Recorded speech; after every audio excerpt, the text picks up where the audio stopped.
야고보서 2장 1절에서 7절까지 말씀입니다. 야고보서 2장 1절에서 7절까지의 말씀입니다.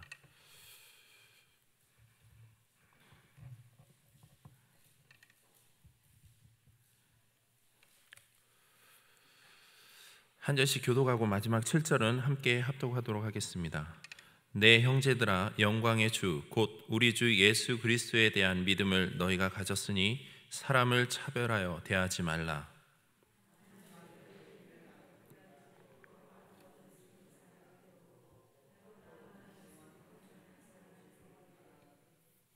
너희가 아름다운 옷을 입은 자를 눈여겨보고 말하되 여기 좋은 자리에 앉으소서 하고, 또 가난한 자에게 말하되 너는 거기 서 있든지 내 발등상 아래에 앉으라 하면,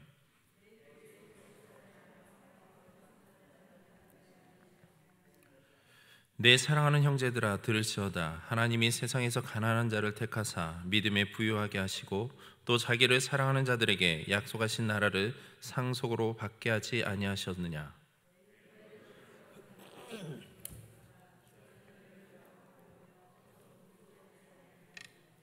함께 읽겠습니다. 그들은 너희에게 대하여 일컬은 바 그 아름다운 이름을 비방하지 아니하느냐. 아멘. 우리 옆에 있는 분들과 함께 이렇게 인사했으면 좋겠습니다. 사랑하고 축복합니다. 예. 예. 지난 시간 야고보 기자의 그 권고의 말씀을 우리가 잠시 떠올려 보면요, 야고보는 하나님이 요구하시는 그 참된 경건의 모습이 무엇인지를 강조하고 있습니다. 그러면서 경건은 우리가 하나님의 말씀을 많이 듣고 또한 많이 안다고 해서 그것이 경건한 자의 삶의 모습이 아니라, 오히려 들은 말씀에서 더 나아가 그 말씀을 온전히 우리의 삶 가운데 실천할 때 그 열매를 통해서 입증되는 것이 바로 경건한 자의 모습임을 이야기합니다. 그러면서 마지막에 가부와 고아에 대해서 이야기를 하고 있습니다. 이어서 오늘 본문에서도 동일하게 좀 더 실질적인 그 삶의 실천적인 방법, 실질적으로 우리가 행해야 될 모습이 무엇인지를 이야기합니다. 그러면서 부자와 가난한 자를 이야기하고 있습니다. 오늘 본문의 교훈은 매우 간단합니다. 예수 그리스도를 믿는 믿음의 성도들은 차별하지 않는 겁니다. 차별 대우질 하지 말라는 겁니다.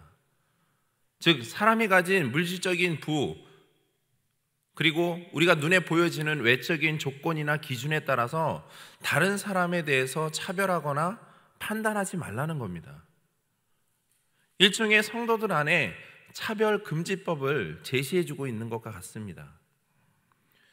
여러분, 우리가 알고 있는 차별금지는 어떤 것이십니까? 우리가 알고 있는 차별금지는 모든 영역에서 차별하지 않는 겁니다. 하지만 그런 차별화도 상식적인, 합리적인 윤리에 근거해야 합니다. 좀 더 구체적으로 우리가 살펴보면요, 우리가 일반적으로 사회에서 말하는 그 차별금지, 이것은 헌법의 평등 이념에 따라서 성별이나 장애 혹은 병력, 나이, 출신 국가, 출신 민족이나 인종, 피부색, 언어, 출신 지역, 용모 등의 신체 조건, 혼인 여부, 임신 또는 출산, 가족 형태 및 가족상, 종교, 사상이나 정치적 의견, 범죄 전력, 보호 처분, 성적 지향, 학력, 사회적 신분 등을 이유로 한 정치적, 경제적, 사회적, 문화적 생활의 모든 영역에 있어서 합리적인 이유 없는 차별을 금지하고자 하는 법률입니다. 이게 우리가 보통 사회적인 그 윤리 테두리 안에서 이야기하는 헌법에 기센 의미입니다. 이 차별금지법은 2007년부터 지금까지 꾸준하게 계속해서 국회에 발의돼서 상정되고 있는 법안입니다. 그럼에도 불구하고 이 법이 통과되지 않는 것은 이 수많은 모든 영역 속에서도 몇 가지 어느 정도의 항목에 있어서는 합리적이 않다는 거죠. 뭐 예를 들면 성적 지향이나 성 정체성에 대한 부분이게 되겠죠. 이처럼 세상에서도 차별 금지를 강조합니다. 또한 성경에서도 오늘 말씀 속에서도 차별 금지에 대해서 이야기하고 있습니다. 그럼 세상에서 강조하는 이야기하는 차별 금지와 성경에서 말하고 있는 차별 금지의 차이점이 과연 무엇일까요? 과연 기준을 어디에다 두고 있을까요? 그것은 세상은 인간이고 성경은 예수 그리스도 하나님입니다. 다시 말해 세상에서 강조하고 있는 차별 금지는요, 인권이라는 그 이름하에 인간 중심에 기초하고 있다라는 겁니다. 성경에서 말하는 차별 금지는 인간이 아닌 바로 예수 그리스도에 대한 믿음을 중심으로 하나님 말씀의 윤리에 기초하고 있다라는 겁니다. 표면상으로는 사실상 동일합니다. 세상적 차별이나 성경에서 말하는 차별 금지, 보여지는 것, 외적인 조건과 기준에 따라서 판단하고 차별하지 말라는 건 동일합니다. 인종이든 성별이든 직업이든 학력이든 재력이든 그 어느 것도 업신여기거나 하찮게 여기지 말라고 이야기하는 것은 동일합니다. 하지만 이 두 가지에는 분명한 차이점이 있습니다. 그것은 인간 중심이냐 아니면 전지전능하신 하나님 말씀의 중심이냐는 겁니다. 오늘 본문 1절에서 야고보는 이렇게 이야기합니다. 내 형제들아, 영광의 주 곧 우리 주 예수 그리스도에 대한 믿음을 너희가 가졌으니 사람을 차별하여 대하지 말라. 이것을 쉬운 성경으로 표현하면요, 사랑하는 형제 여러분, 여러분은 영광스러운 우리 주 예수 그리스도를 믿는 자들입니다. 그러므로 사람들을 외적으로 차별해서 대하지 말길 바랍니다. 이처럼 우리 모두는 예수 그리스도를 나의 주로 고백하고 믿는 신앙을 가진 사람들입니다. 그렇기 때문에 우리는 예수 그리스도께서 하늘 영광 다 버리시고 이 낮고 천한 이 땅에 인간의 모습으로 스스로 낮아지신 것 같이 우리도 예수 그리스도를 주로 고백하며 따르며 그분과 동일한 삶의 모습으로 살아가야 한다는 겁니다. 가난하고 소외된 자를 먹이고 살피는 그 신앙적인 모습, 그들을 차별하지 않고 판단하지 않는 사랑으로 그들을 대하는 그와 같은 신앙의 모습이라는 겁니다. 오늘 본문에 나타난 외모 지상적인 모습, 이건 어쩌면 우리 신앙생활은 물론이고 우리 일상생활 속에서도 말없이 침투해 있는 악습관적인 모습이기도 합니다. 그리고 이러한 모습은 어느 시대이든 동일한 문제인 듯 합니다. 한 가지 예화를 들으면요, 중국 산서성이라는 곳에서는, 그 지역에서는 체중이 많이 나가는 신부가 1등 신부감이라고 합니다. 그래서 신랑이 그 신부를 맞이하기 위해서는 그 신부 집에 돈을 지불해야 한답니다. 근데 그 지불하는 금액의 액수가 무엇의 기준이 되어 있느냐? 신부의 체중이 얼마만큼 나가느냐입니다. 그래서 체중이 많이 나가는 신부에게는 엄청난 돈을 지불해야 한다는 거죠. 그래서 이 지역의 여성들은 많이 먹으면 먹을수록 더 우대받는 그런 신부감으로서 더 체중을 늘리기 위해서 애쓴다는 겁니다. 이들이 생각하는 것은요, 체중이 많이 나가는 여성일수록 건강하고 일을 잘한다라고 생각하고 있다라는 겁니다. 그러나 요즘은 어떻습니까? 우리나라에 비하면 어떻습니까? 오히려 결혼은커녕 체중이 많이 나가면 건강에 적신호가 오게 되죠. 여러 가지 많은 질병의 원인이 되기도 합니다. 어떻게 보면 우리나라에서는 생각할 수 없는 부분이기도 합니다. 오히려 우리나라에서는 팔등신 미남이나 미녀들을 더욱더 선호하게 되죠. 이처럼 사람의 외적인 그 모습의 선호도는요, 당시의 사회상과 문화를 반영하기도 합니다. 그리고 그 기준도 시대나 상황에 따라서 때로는 조금씩 변화하기도 합니다. 그런 점에서 오늘 본문 속에서 야고보 기자가 우리에게 어떠한 실천적 상황을 요구하고 있습니까? 그것은 적어도 교회 안에서, 그리고 예수 그리스도에 대한 믿음을 가진 사람은 의복이나 소유, 학벌, 지위, 피부색과 상관없이 누구나 동등한 인격으로 대해야 함을 이야기하고 있다는 겁니다. 하지만 현재의 실상은 어떻습니까? 4절에 뭐라고 하고 있습니까? 너희끼리 서로 차별하며 악한 생각으로 판단하고 있다라고 이야기하고 있습니다. 여러분, 교회 안에서는요, 각양각색의 사람들과 다양한 은사들이 존재합니다. 일부러 같도록 만들지 않는 이상 결코 모두가 같은 사람이 존재할 수 없습니다. 단지 우리가 같다라는 것, 통일성, 그 하나는 바로 성도라는 존재입니다. 그 근거는 무엇입니까?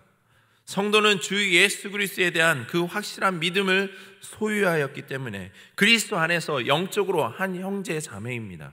그리고 성도는 하나님의 그 주권과 통치를 인정하고 신구약 성경의 말씀이 정확무오한 하나님의 말씀임을 확신함으로 부활과 내세의 그 영광을 소망하는 존재이기 때문입니다. 이러한 공통점을 근거로 해서 우리는 서로 다르지만 그리스도 안에서 하나의 공동체를 형성할 수 있는 겁니다. 그렇기 때문에 교회 안에서는 부자이든 가난한 자이든 약한 자든 강한 자이든 모두가 동일한 존재라는 겁니다. 본문에 나타내는 부자들과 같은 차별화해야 되는 모습이 아니라 오히려 사랑으로 함께 보듬어 안고 이해하는 그러한 공동체라는 겁니다. 그런데 어떤 이들은 이렇게 생각합니다. 이렇게 불평등하게 차별화할 바에는 차라리 모두가 공평하게 부자가 되면 어떠하냐는 거죠. 모두가 부자가 되고 모두가 명예와 권력을 가지고 자신들의 삶을 평화롭게 풍요롭게 누리며 사는 수 있도록 그렇게 하나님께서 아예 처음부터 모두가 공평하게 그렇게 만들어주시면 어떠냐는 식의 불평 섞인 말을 합니다. 그러면 우리가 생각해 볼 것은 교회 안에 왜 하나님께서 어떤 이들에게는 그 부자로서의 풍요로움을 허락하시고 세워주셨습니까? 그들만이 하나님의 자녀여서 그들이 좀 더 귀한 존재이기 때문에, 아니면 그 자신들의 배를 채우도록 물질의 은혜를 부어주셨을까요? 교회 안이든 세상 밖이든 공동체 속에는 가진 자가 있으면 없는 자도 있습니다. 그런 가운데 하나님께서는 어떤 이들에게는 그 교회와 세상 가운데서 부자로서 물질의 은혜를 주신 것은요, 가난하고 약한 자, 소외된 자를, 그러한 자들을 사랑으로 베풀고 나눠줌으로, 도움으로 이 땅 가운데서 그 물질로 하나님의 뜻을 드러내야 함을, 드러내서 일하게 함을 알리기 위함입니다. 실질적으로 물질의 부유함도요, 하나님이 주시는 은사이며 선물입니다. 하나님께서 누군가에게 물질의 그 물꼬를 열어주지 않으시면 그 사람은 부자로서의 존재를 살 수가 없다라는 거. 하나님께서 만약 마음만 먹으시면 언제든 그 물질의 은혜의 물꼬를 다듬으로 작정하심으로 인해서 그 부자로서의 존재 또한 한낱 안개와 같을 수밖에 없다는 겁니다.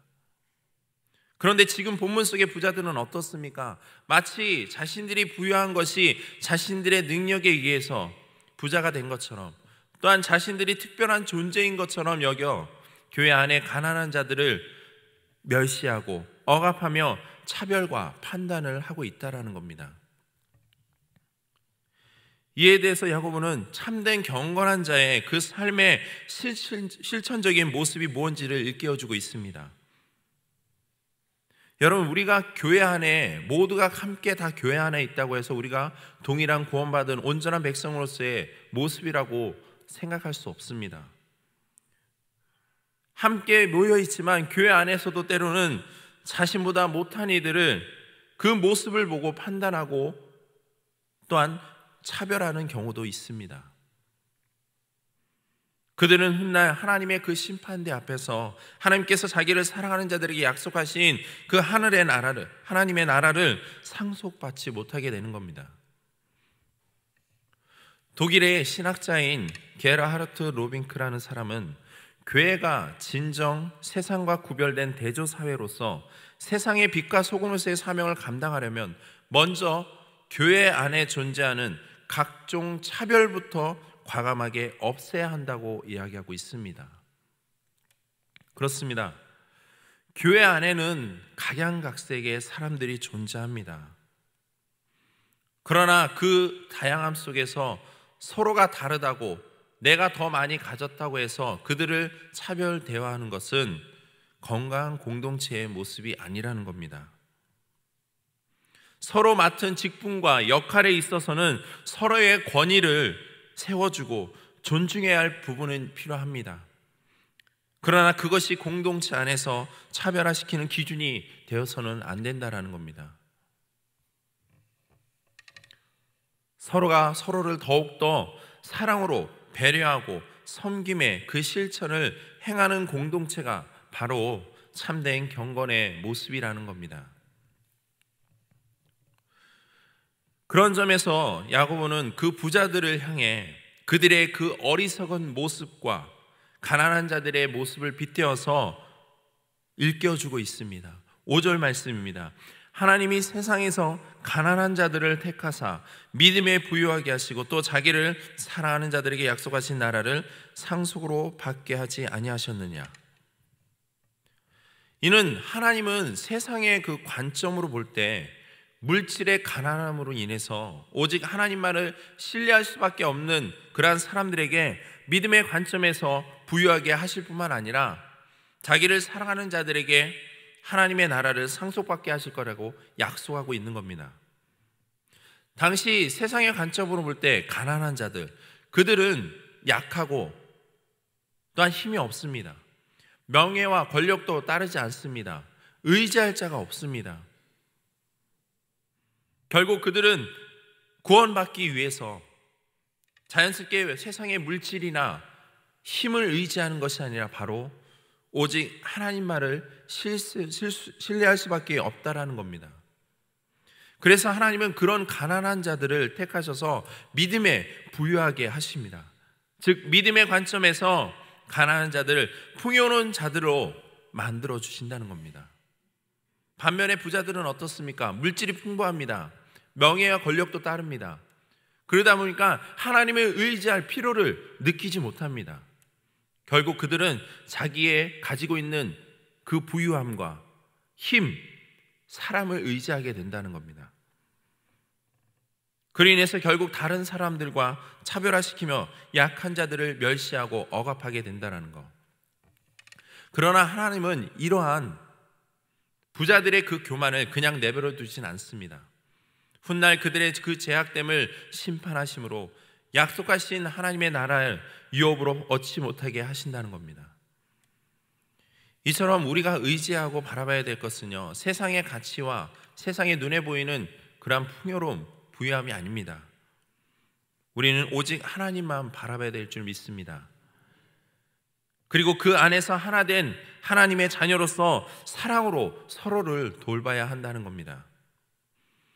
고린도서 1장 27절에서 29절의 말씀을 보시면 하나님께서 세상에 미련한 것들을 택하사 지혜 있는 자들을 부끄럽게 하려 하시고 세상의 약한 것들을 택하사 강한 것들을 부끄럽게 하려 하시며 세상의 천한 것들과 멸시받는 것들과 없는 것들을 택하사 있는 것들을 폐하려 하시나니 이는 아무 육체도 하나님 앞에서 자랑하지 못하게 하려 하심이라.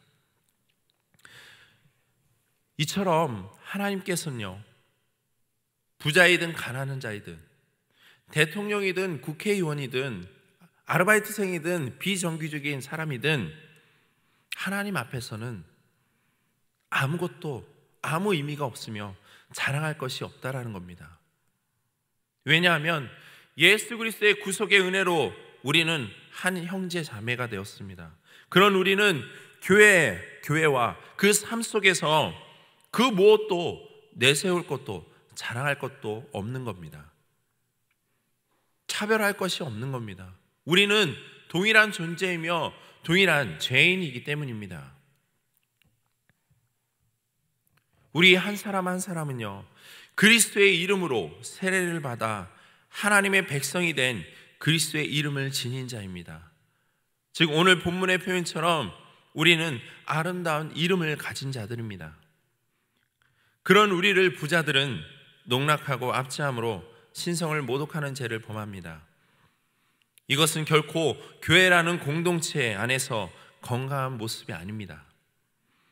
부자가 아니더라도 우리는 그리스도의 몸된 교회에 속해 있는 각 지체들입니다. 그렇다면 우리는 서로가 차별화되거나 누군가를 판단하는 것이 아니라 오히려 하나님이 기뻐하시는 그러한 뜻이 무엇인지를 생각하고 그 뜻을 실천해 나아가야 된다는 것. 오늘 본문 속에서 야고보는 우리에게 말씀하고 있습니다. 예수 그리스도를 믿는 믿음 안에 있는 자들은 서로를 차별하지 말라고. 그러나 우리는 실제적인 실생활 속에서 또한 교회 안에서 공동체 속에서 알게 모르게 악습관적인 그 모습이 드러난다는 것.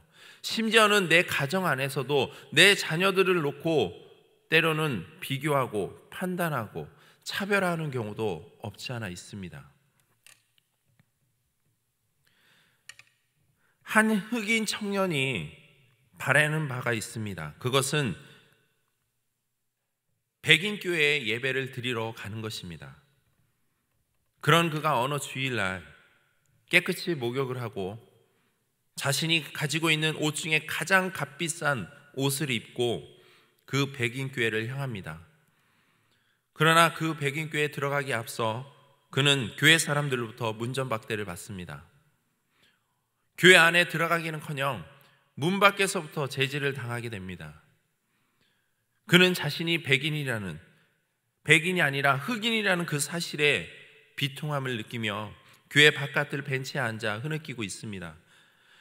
그러면서 기도하는 가운데 어느 순간 그의 마음속에 예수 그리스도께서 자비로운 모습으로 나타나게 됩니다. 그때 그 청년은 예수님께 이렇게 기도했습니다. 주님, 제가 단지 흑인이라는 그 이유만으로 주님의 교회에 들어갈 수 없습니까? 그러자 주님께서 다음과 같이 그에게 대답합니다. 형제여, 실은 나도 아직까지 그 교회에 들어간 적이 없다네. 아주 짧은 예화이지만 우리에게 주는 메시지는 매우 강합니다. 마태복음 18장 20절에 보면 두세 사람이 내 이름으로 모인 곳에는 나도 그들 중에 있으리라 말씀하십니다. 우리가 모여서 함께 예배를 드린다고 해서 그 안에 주님께서 함께하는 것은 아닙니다. 교회 안에 함께 모여 예배를 드린다고 해서 주님이 우리의 예배를 온전히 받으시는 것이 아니라는 겁니다. 진정 그 예배가, 우리가 드려지는 그 예배가 하나님이 기뻐하시는 과연 영적 예배냐는 겁니다. 가진 사람이 많고 능력이, 은사가 뛰어난 사람이 많다고 해서 하나님께서 그 교회를 통해서 일하시고 그 교회를 더욱더 기뻐 받아 주시는 것이 아니라는 겁니다. 가진 자가 없고 가난한 자들이 많아도 그 모임 가운데 드려지는 그 예배가 정말 진정한 영적 예배라면 하나님은 두세 사람이 모인 그 예배 가운데 함께 하신다는 겁니다. 그렇다면 지금 저와 여러분들이 모이는 이곳은 주님의 그 이름으로 모이는 교회입니까? 아니면 학벌과 지위, 사람을 중심으로 어느 한 사람의, 어느 공동체, 소수의 공동체, 특정 그 모임을 통해서 모이는 곳입니까? 여러분, 오늘 야고보가 말하는 이 말씀에 대해서 우리는 실생활 가운데서 너무나도 자연스럽게 접하고 있는 부분이지만 한편으로는 우리가 알게 모르게 계속해서 하나님 앞에 짓고 있는 죄의 모습이기도 합니다. 다른 사람을 판단하고 비판하고 비교하고 차별화하는 것. 예수 그리스도의 이름을 믿는 믿음의 자녀들은 판단하지 말라고 오늘 말씀은 본문의 말씀 가운데 우리에게 하고 있습니다. 여러분, 오늘 말씀을 잘 기억하시고 정말 내 마음속에 누군가를 비교하고 판단하는 알게 모르게 그러한 모습들이 존재하고 있다라면 지금 이 순간 하나님 앞에 그러한 잘못됨을 모두 깨끗이 제거해 달라고 기도해 보시기 바랍니다. 작은 그 비교와 판단의 씨앗이 자라면 그 공동체는 긍정보다는 불평의 씨앗이 자랄 수밖에 없습니다. 서로를 부족해도 서로를 더욱더 위해주고 지켜주고, 저 사람이 한 사람이 뒤처져 있다면 그 사람과 함께 걸을 수 있는 그러한 공동체가 하나님이 기뻐하시는 믿음의 공동체인 줄 믿습니다. 우리 각자가 우리의 신앙을 한번 생각해보고 오늘 말씀을 통해서 점검해보고 한 주간도 바른 경건의 그 실천의 모습을 통해서 하나님의 그리스도의 몸된 교회를 바로 세워나가는 저와 여러분들 되기를 주님의 이름으로 축복합니다. 우리 이 시간